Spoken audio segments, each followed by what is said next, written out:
Man, what is happening, my YouTube family? Of course, it is your boy B New. I'm coming at you on this Wednesday. And first and foremost, as always, want to send out positive vibrations and blessings to anybody who could be listening. Now, with all that being said, we all know that the Los Angeles Lakers were in action on yesterday, taking on none other than the Milwaukee Bucks. And something quite familiar happened on yesterday that happened already with the Lakers versus the Bucks this year. That was a commonality, and that was the absence of a one LeBron James. And we knew the Lakers went to a thriller last time back at home, and I almost at the Staples Center, but in the Crypto.com arena in Los Angeles, and it went to a thriller, and we know how that one ended with D'Lo's miraculous performance to lead the Lakers to a victory. But on yesterday, you had what you call a instant classic. So the Lakers, of course, as we all know by now, were without the services of course, LeBron James, as I stated, and a lot of people were rumbling. And I just want to kind of address this real quickly before we get into the game and, of course, how the Lakers stack up for the rest of the season and where we think they will land. But first of all, LeBron James sat out on yesterday. Now, we all know LeBron James has played the most minutes, if you include regular season and playoffs, of all time. That's of all time. So the man has played more basketball than anybody in the history of the game. He's 39 years old.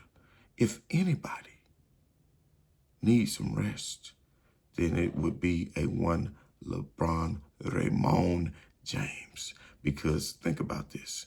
And I want to get into something else here too quickly. Matter of fact, let's have a sidebar. Because I heard a Paul Pierce earlier today, I think it was, say that the Lakers are better without LeBron James. And I don't know how, but if that is the most ridiculous thing that I've ever heard. And if you look at it like this, yes, they did beat the Bucks twice without LeBron.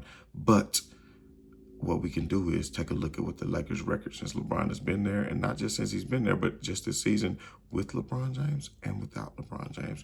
We could take a look at what the Lakers plus/minus for the season is with LeBron James and without LeBron James, because it's a huge negative plus/minus, and that stat directly tells you what your score is against you and your opponents with or without a particular player. And we know that is not the case. Now, sometimes LeBron James can stagnate an offense if he holds the ball for too long, but anybody who's in the top 15 in the league in assists, as LeBron James is this year, and anybody who can get his teammates involved, as LeBron James continuously does, because it's not like he's a ball hog, then maybe it may seem to stagnate the offense, but that's only because he acts more of a point forward ball handler. And then when you have somebody like D'Lo, one or two of them, they're going to have to play off the ball. It's five players on the court at all time and only one basketball, people. So let's not act like LeBron James is just going to stagnate an offense, because as we can see the past 15 games, the Los Angeles Lakers have done something that no other team has done in quite some time, all the way back into 1987, if I'm not mistaken, and that is have all five players average at least 90 points of their team's offense for that extent of a time. And the Lakers offense has been clicking. And if y'all ain't noticed, the Lakers done beat 9 out of the top 10 teams in the league over the course of the past 2 weeks. So you better recognize. And one team they didn't beat was the Denver Nuggets, who has been a thorn in their side. And of course, the Sacramento Kings, but they're not in the top 10. But they did have a struggle with them. And we're going to talk more about Sacramento and how Dallas mopped the floor with them on yesterday. Well, we'll talk about that more in a minute. So let's get back on course. Lakers, going into that game, were 3-1 in overtime going into that game. 3-1. And, of course, the Lakers are now 4-1 in overtime because they won that game. And it was a lot to do with the 26-7 run that the Lakers put on in the fourth quarter.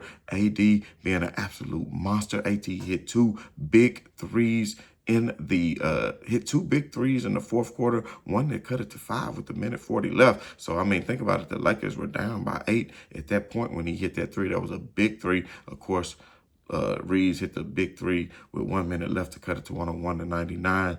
And eventually the Lakers end up tying the game, as we all know, and going to that overtime. And then in overtime, Anthony Davis hit another big three. So you're talking about Anthony Davis, who hit 3 threes on yesterday, and I think that is 3 games in a row now that Anthony Davis has, that's 3 games in a row that Anthony Davis has now hit a three-pointer. So he may be on to something as far as getting a rhythm from deeper outside. That's something that we would like to see him do. If the Lakers can stretch the floor with Anthony Davis, they'll be a much more dangerous team. I know we've been wanting to say pound it in low, and that's where Anthony Davis needs to be. But I'm just saying, if he takes them cautiously and picks it in this right spot to do it, and he's comfortable with taking that shot, then by all means, of course, do it. And then, of course, you have to make the defense honor it. And if the defense honor it, it brings centers and big men out of the paint, which gives LeBron James more room to operate when he tries to finish at the basket. So, of course, D'Lo had clutch free throws at the end of that first overtime.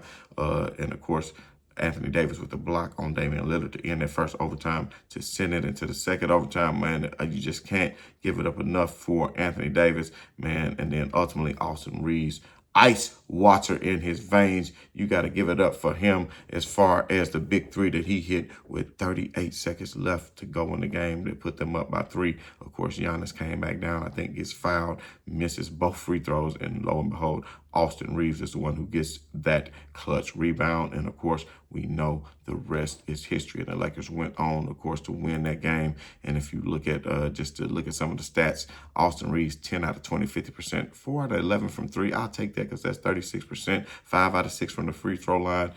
29 points for Austin Reeves, 14 rebounds and 10 assists as he iced the triple dub. Rui Hachimura played 38 minutes. I don't think he played in most of that fourth quarter. Darvin Ham elected to go with a 3-guard lineup, which traditionally hasn't worked. But now when you actually have 3 people who can shoot the ball, and that are D'Angelo Russell, Austin Reeves, and Spencer Dinwiddie, then that's a little bit better than when you was trying 3-guard lineups with Russell Westbrook. No offense to the great Hall of Fame Russell Westbrook. But, of course, Anthony Davis, career high in minutes, 51 minutes and 52 seconds, 52 minutes basically, only 12 out of 31. Not a very good percentage. Him and Giannis were going at it. Man, he really held Giannis. Giannis' percentage wasn't too good either because Anthony Davis only shot 39%. But if you look at Giannis, he was only 14. He was 14 out of 25. So actually that is 56%. So a lot better than Anthony Davis. But I would say Anthony Davis had a better game overall because he made up for it at the free throw line.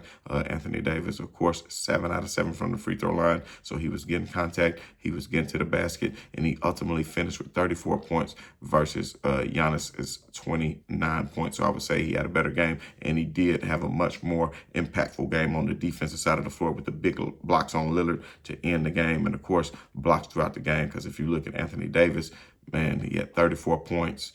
2 steals, 2 assists, 23 rebounds. So he was really crushing the boards. At one point, he had bumped knees with somebody. I can't remember who it was on the screen. Maybe Malik Beasley.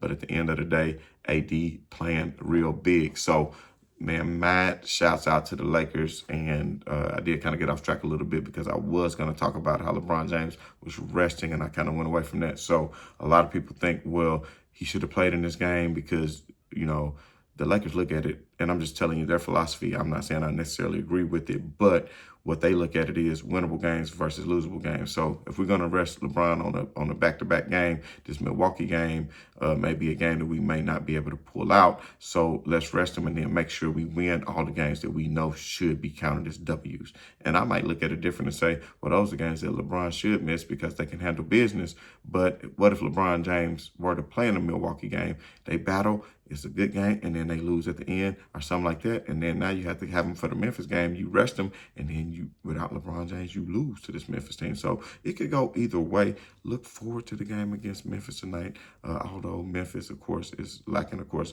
Ja Morant, unfortunately, due to his suspension for the first 25 games of the year, and then the torn labrum. I myself am experiencing that and still been in rehab, so I know the pain that causes and the limits, how it limits your mobility. I'm pretty sure his rehab and physical therapy is going a lot better than mine because I don't have the bread of a Ja Morant until y'all hit that like, hit that share, subscribe, keep sharing, and let's give me some YouTube revenue. Appreciate that, family. But anyway, I digress. Let's take a look at the NBA standings as we embark on the 10-minute point of this video. I thank everyone who stuck around with me thus far. But as we all know, Nuggets up there, number one. We won't even look at the top four. I think that's pretty much solidified. Although the Pelicans are making the case to get a home court advantage, I think that'll be a good first round matchup, Clippers against Pelicans. But I think I'm going to see some shuffling. And I was wrong about the Mavericks and Kings. I said the Mavericks and Kings. The Mavericks had to play at the Kings on yesterday and at the Kings on Friday. I thought the Kings would come out victorious on that and solidify their spot in, more on the 6th seed. But lo and behold, as you can see here, the Mavericks have moved into the 6th seed. The Kings, they basically traded spots there in 7th, and the Suns have fell to 8th because the Suns lost to the San Antonio Spurs. That's not something I was expecting, but I think the Suns spot is prime for the taking, and I like the way the Lakers match up against the Suns. I would much rather them play the Suns, for a chance to get in the play-in rather than play the Kings, because we know how the Lakers have not matched up against the Kings this year. We know that they got swept basically by the Kings this year, but that would be a challenge maybe that they need. I was hoping that the Kings would move up maybe into that 5th or 6th spot, and maybe the Lakers could avoid them in the first round and or the play-in. The Warriors are just a game above the Houston Rockets. So the Rockets are closing in on them. The Warriors did take care of business and smacked around Miami on yesterday, but the Lakers handled their business as well. So if you look at the Phoenix Suns schedule right now, the Phoenix Suns schedule, and I apologize for not having that up on the screen. I am in a time crunch. So just take my word for it. I'm not lying, but they lost to the Spurs yesterday, who I think they got swept by the Spurs, if I'm not mistaken. Spurs had their number this year, but now Suns got to go to the Nuggets tonight. That could be loss number 31. And if you think about it, Lakers right there with 32 losses. So then Suns after that, after the Nuggets, they got to go to the Thunder. That could be loss 32. Then they got to go to the Pelicans. That could be 33. Cavaliers come to them. Depending on if Donovan Mitchell is playing, let's say they get that win. Timberwolves and Suns, no Karl-Anthony Towns, maybe not. Let's say they get that win. Pelicans at Suns, we could say that's loss number 33 for the Suns. Then they got Clippers at Suns, Suns at Clippers. That could be lost 34 and 35. Suns at Kings, they could be in a fight to see for that positioning for the play-in or for the 6th seed or whatever. You could be talking about 36. And then they got at Timberwolves to end it. The Suns could very well may lose 5 or 6 more games easily. And then you could be talking about the Lakers in that 8th spot, which is better because they would only have to play one game. And if they won that game, they would lock in the 7th seed versus having to play 2 games if they were in the 9th or 10th seed. So I think that's important for the Lakers to do. Too bad they couldn't handle business a few weeks ago against the Kings on a couple occasions. But at this point, it is what it is. Speaking of the Kings, Kings schedule. Kings schedule is Mavs again. We know that. The way the Mavs mopped up on them yesterday, you might imagine that may happen again, but that was in front of their home crowd, so I'm pretty sure they will be looking to exact some revenge against them, and I'm pretty sure that they watch some film, and they know they might see them in the playoffs, so they better not try to go out like Willie Lump Lump, but the way the Mavericks did it, I might just have to pick the Mavericks again on that one, so that could be another Kings loss. Jazz at Kings, I'll give that to the Kings. Clippers at Kings. Knicks, Celtics, that could be... I'd say at Celtics is a loss, perhaps. Kings, Clippers, that could be another loss for them, perhaps. Nets, I would give them that victory. Then they got at Thunder, Pelicans, Suns, and finish it with Trailblazers. So it's going to be very interesting. And, we can't predict the future on what will happen in all these games, but it's most definitely going to be interesting. And if you take a look at the Dallas Mavericks schedule, I won't even look at the Pelicans today because I think they're a little bit too far up and they're more jockeying for that 4th position versus versus that 6th position and falling back from their current spot of number 5. So of course, Mavericks got Rockets. Mavericks have the Warriors, then Hawks at the Mavericks. So I think the Mavericks could lose that Warriors game. Then Warriors and Mavericks, just depending, they may lose that game. But other than that, the Mavericks got it easy. They got Rockets, Hornets, Heat, Pistons, and then finish out the season at the Thunder. So who knows? The Mavs may be the one that's safe at the 6th spot. I was hoping that the Lakers could come and gun for that spot, but the Mavs look like they're playing excellent basketball at the right time of the season. So with all that said, it's going to be very interesting. The Lakers shall take on the Grizzlies tonight.